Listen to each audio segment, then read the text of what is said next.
So you find me on my travels again. I'm here in Munich. I brought friends with me this time, so Tom, it's good to be here with someone. I've obviously been to Shanghai, I've been to some of the Chinese shows. I have to admit, I'm slightly underwhelmed with the European show, but it's certainly the biggest European show I've been to. I know you're here more from a technology development point of view. What have you seen? So yeah, I think it's interesting because for me, I'm actually quite impressed by this show. So it's interesting to see that I think from a car level, it's a bit mediocre, but from a technology level, I think it's also really interesting. So we've talked a lot about the BMW iX3 is certainly probably the most important thing to be showcased here in Munich. But again, the car's less important. The thing that's more important is what's underneath it. So here we have the new BMW battery. So they've developed their own cells, which are just more energy dense. But what's really interesting about this is that the car is actually floorless, and that the top of the battery becomes the floor of the vehicle. So you can see here are the seat mounts. So similar to what Tesla are doing, similar to what Stellantis are also doing. The vehicle seats themselves are actually mounted directly to the top of the battery. So there will obviously be additional protections in the design of this battery for anything post-collision.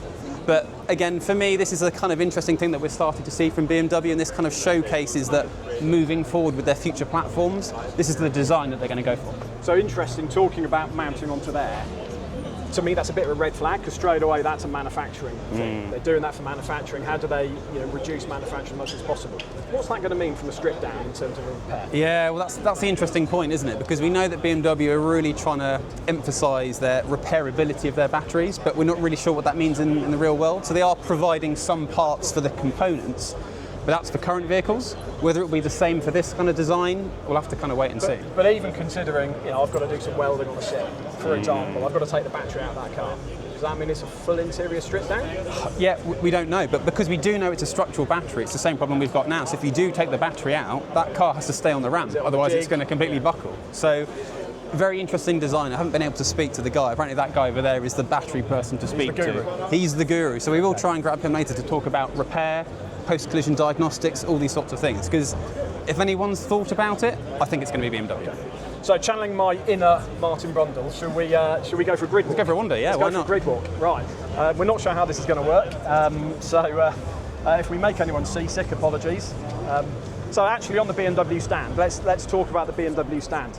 Not a huge number of vehicles. Again, in contrast to Shanghai, where we had vehicle becoming a vehicle over vehicles on stands. Here, they just have 3 iX3s, an M5, is that an X3 or an X5, and then a hydrogen car. So not a huge number of actual vehicles, but a massive amount of technology on display. Yeah, again, I think we talked about it a bit earlier, but BMW particularly, obviously they're in their home turf here in Munich, and I think they're really just trying to demonstrate BMW, we're back, we're the BMW that you love, we're providing you with the cars that feel like BMWs.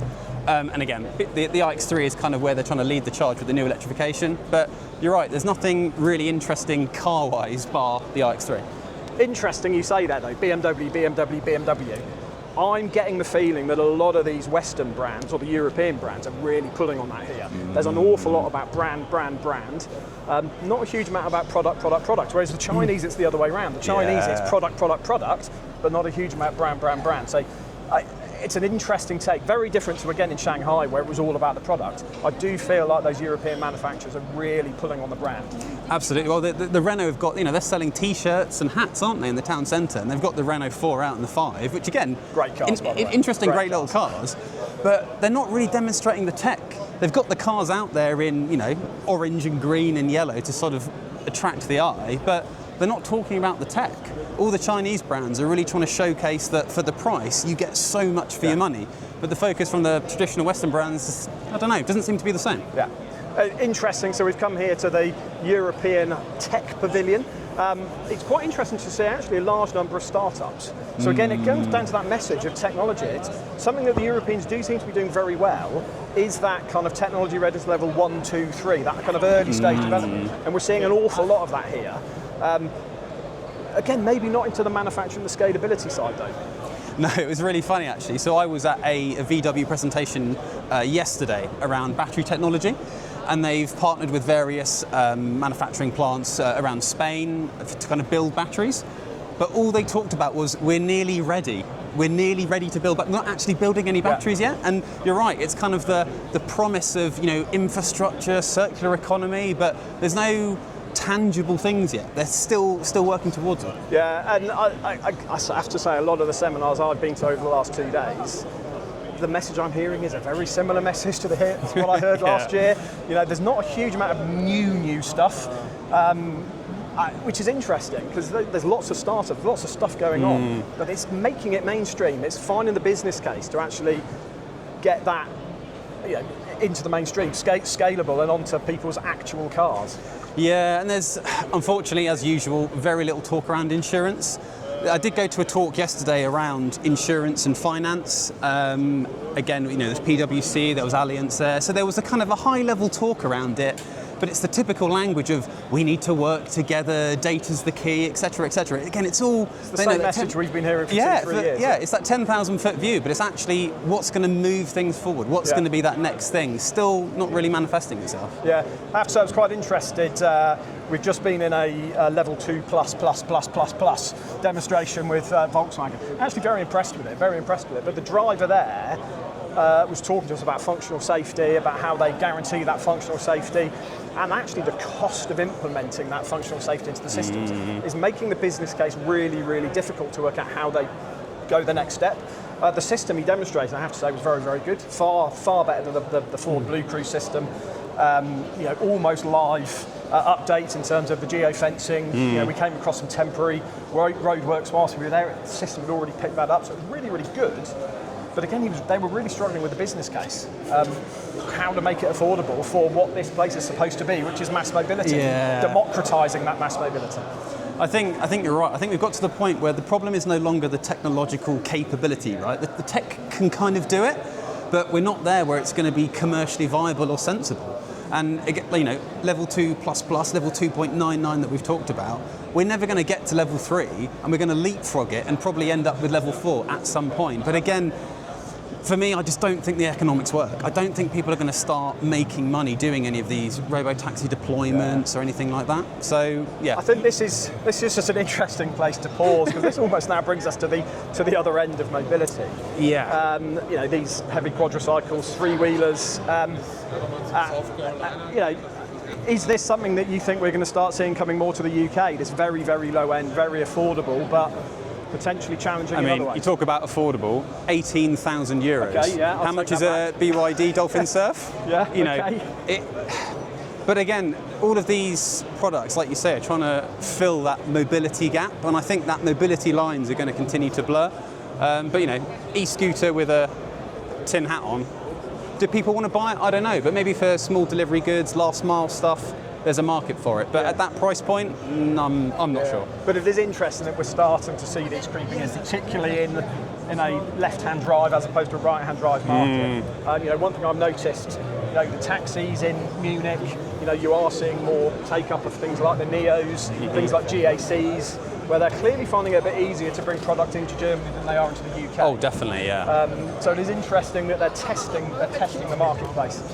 Well, I think the Chinese brands really see Germany as the heart of Europe, right? So if they can penetrate there and actually get some sales in and get their brand out, they'll probably get some motion there. But obviously, I appreciate we're in a European motor show, but mention of the UK is basically non-existent anywhere. I'm asking some people about the UK market, and they have some vague ideas about it, but they're not really interested in it that much. I don't think the focus really is trying to understand the UK.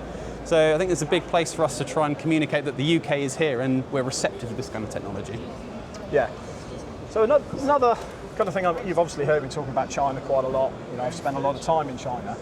I've had a few people describe here that this is a small Chinese motor show in Europe because of the number of Chinese vehicles. But one thing I've been really interested in is actually the media pickup. So I've looked at the standard kind of UK media lines. No mention of the Chinese manufacturers at all in those. In fact, I listened to a podcast this morning, and all they were talking about was the Renault Clio was a new car, and the Volkswagen ID Cross concept.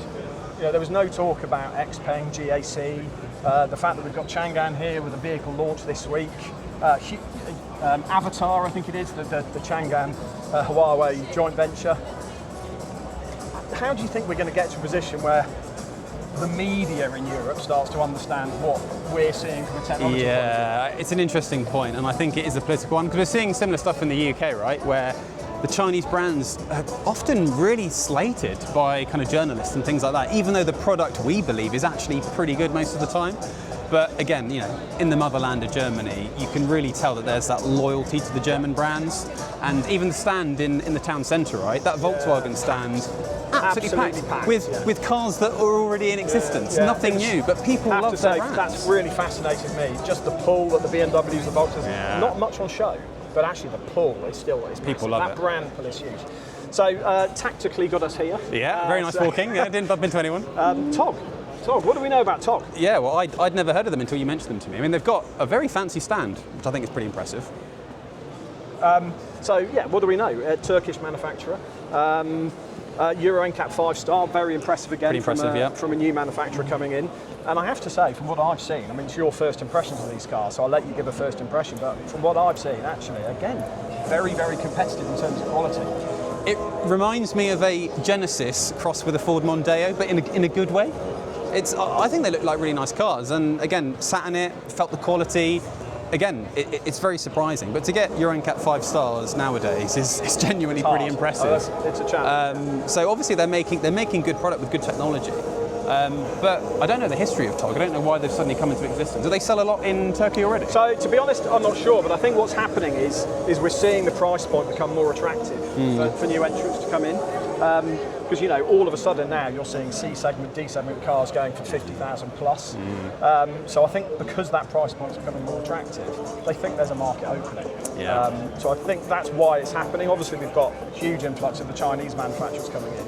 But there's talk of Vietnam manufacturers, potentially Malaysian manufacturers, India obviously coming on stream, and Turkey as well. So I think this is going to be a trend that we see more and more of over the coming years because of that price point. It's interesting just talking on that price point, and we're going to start walking again. So see how the camera keeps up with us. Talking about that price point, one of the taxi drivers I've had here this week. The taxi prices, I don't think are particularly cheap here.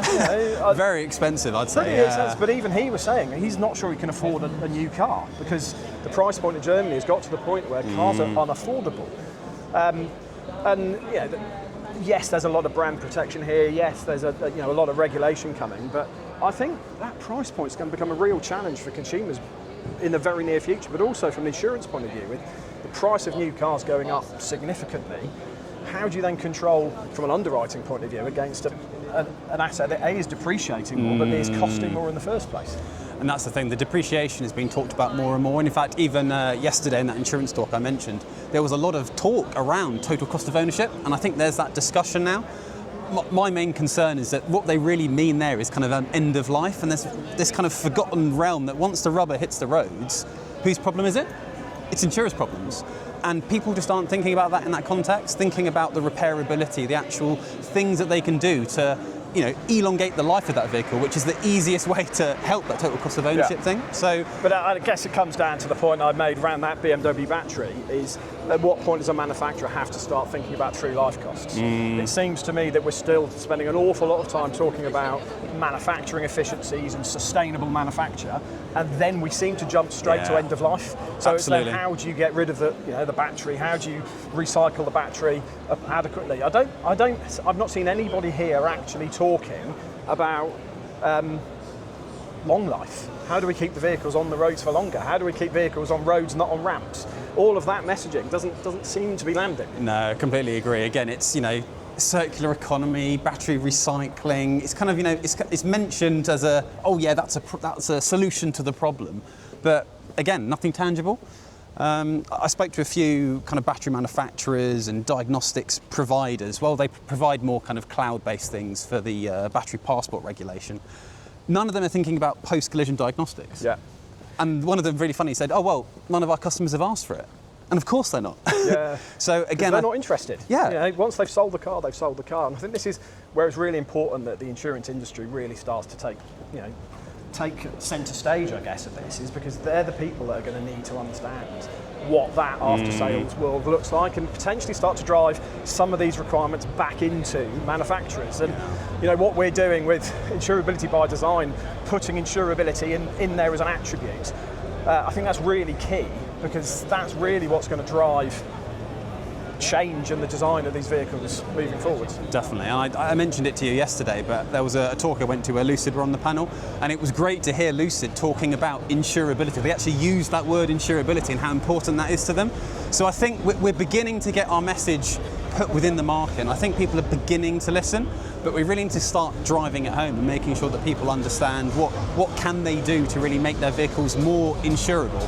And of course there's going to be, you know, pros and cons and decisions they have to make, but even just beginning to think about it as a design attribute, I think it's a big win. Yeah, and you know, we've done full circle here, back to the BMW stand, so huge congratulations to Sarah for keeping up with us. Yeah, great It actually works much better than I thought it would.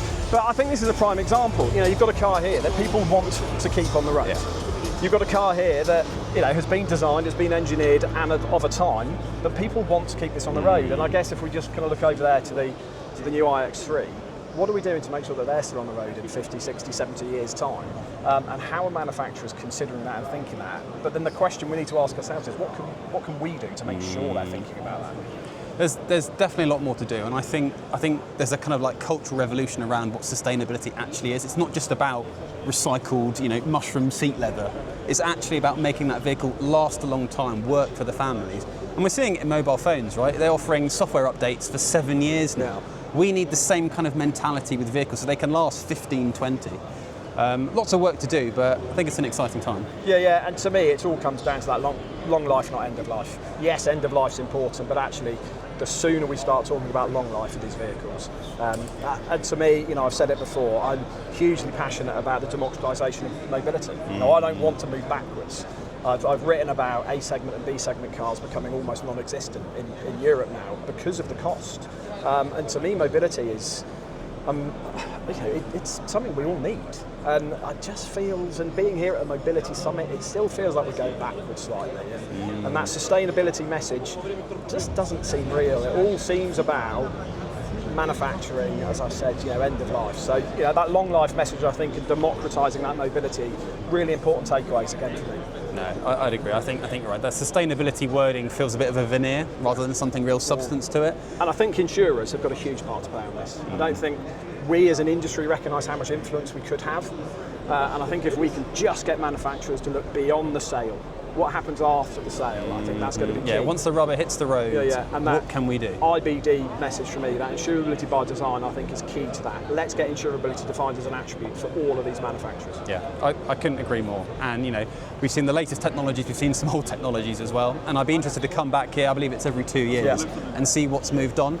Because I would be concerned if things haven't really moved on and we've still got the same brands talking about the same heritage that they've got and not actually what they're going to be doing to bring solutions. Let's start talking about a democratised mobility product. Definitely. Well, thanks, Tom. Cheers, Ben. We'll see you back in the UK. Great. Thanks, all.